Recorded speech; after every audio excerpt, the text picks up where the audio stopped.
Hey guys, what's up? My name is Greg, and in honor of the Nintendo Switch and The Legend of Zelda Breath of the Wild reaching its first anniversary, I thought I'd make a video commemorating my first experiences with it, and specifically why I think the introduction to the game, the Great Plateau, remains for me the most memorable part of the game. Within this year, I've seen and played a lot of Breath of the Wild, and I loved absolutely every minute of it.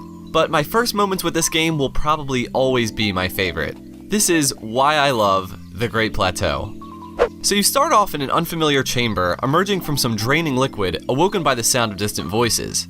Link gets up to his feet and collects an ancient tablet known as the Sheikah Slate from the glowing pedestal within the room.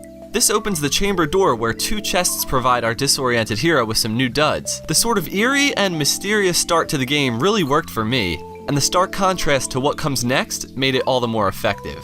You place the Sheikah Slate in a similar looking pedestal, and with a few rumbles, a burst of light shines in through the now open doors of the Shrine of Resurrection. It's this scene that is now one of the most iconic in all of video games for me.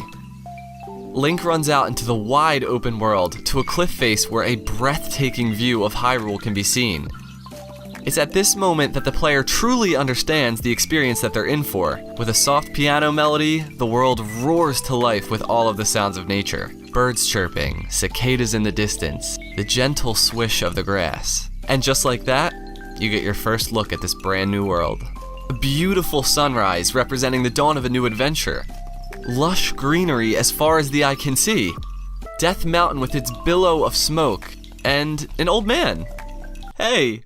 The bright visuals of the Great Plateau serve as a perfect starting point for the game, setting the tone by showcasing the wide range of colors in its vibrant color palette.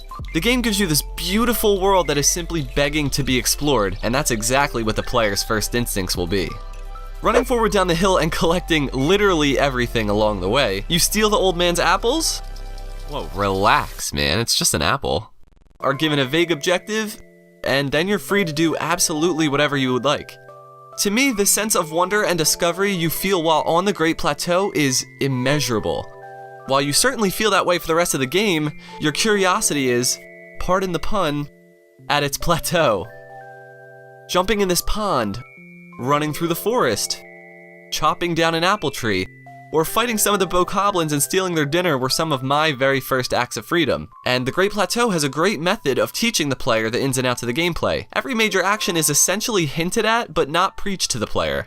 Like finding this flint on top of an abandoned campfire, or the old man muttering about hunting just a small ways away from the first cooking pot, putting emphasis on the survival aspects of the game. The Great Plateau is where the survival elements really shine. I think there's a certain allure to being sort of underpowered with really weak and breakable weapons. I remember just doing some spelunking and being terrified of some of the creatures you encounter.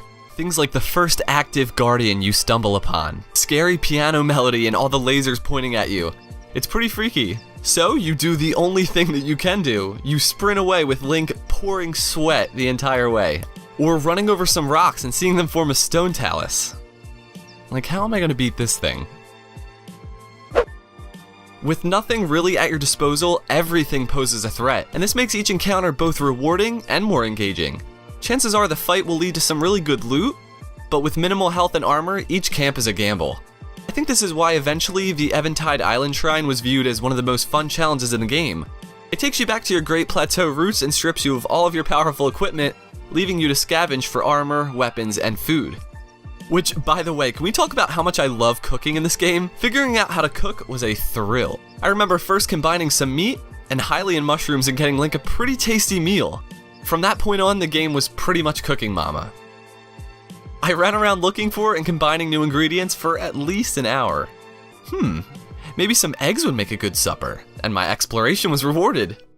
A beautiful omelette, c'est magnifique! Not to mention, Link's cooking animation and the jingle are adorable. And for that matter, all of the animations are super quirky. Another reason I love this area is that it almost acts like a bite-sized portion of the entirety of Hyrule. You have a forest, some water, a building, and a snow-topped mountain. This is the perfect primer because it gives Link a small sample of all of the harsh terrain he'll face, and suggests how you should handle each extreme. all the while teasing the magnificent world around you and encouraging the player to get off the plateau. You're kept on track by the overarching goal of getting a paraglider so that you can safely leave the plateau, accomplishing this by completing 4 shrines within the area. These also serve as an incentive to explore. They reward the player with runes, which are the core puzzle-solving items of the game. I guess what I'm trying to say is that I think this is one of the most carefully thought-out areas of Breath of the Wild, and it really needed to be. The beginning is what sets the foundation for the rest of the game, so getting off to a good start is vital. The Great Plateau encourages thoughtful exploration, but it also pushes the player forward, begging them to dig into the massive world beyond the wall. Along with that, this area is now the essence of nostalgia for myself and probably many others. After some nice exposition, you've essentially completed the prologue. So now you're prepared. You have some clothes, weapons, and a glider. You know how to cook, hunt, and survive the cold. You have your runes and some battle experience. All of the fundamentals to experience an awesome adventure that lies just a single leap away. And the final reason why I love the Great Plateau is that all of this was just the beginning.